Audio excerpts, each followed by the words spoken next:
This is how I created these renders for the Porsche Taycan in C4D and Redshift. First, I start by creating the ground using a plane, adding subdivisions and applying a displacer deformer. I adjust its weight and, in the shading tab, add noise, tweaking its scale and contrast to introduce natural imperfections.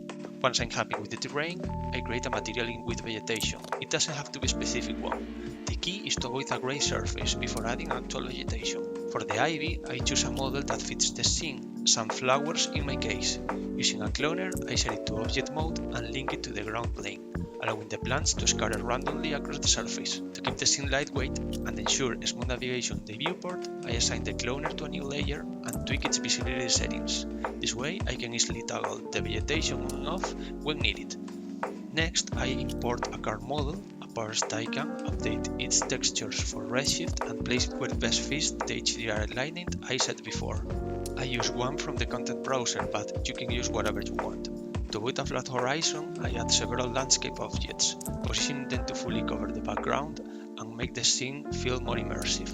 I apply a rocky material and adjust their sheet, position and rotation so they don't look all the same. To enhance the lighting, I create a sphere and use it as a light source. Then I create an area light and change its shape to match the sphere's geometry, creating a more natural looking emitter. Since the sphere aligns perfectly with the sun in my HDR, I duplicate it and apply an immersive material, making it blend seamlessly with the actual sun in the background. I then add lights to the car's headlights and introduce a Redshift environment object to create a volumetric lighting, giving the scene more depth and realism. I adjust the light sphere and enable bloom in the Redshift post effects panel to achieve a cinematic glow.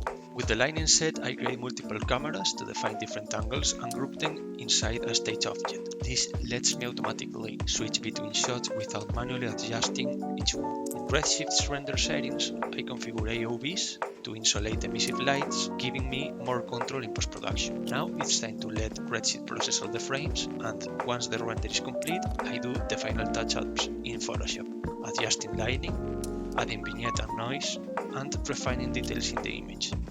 And that's it. Here's the final results. Hope you like it.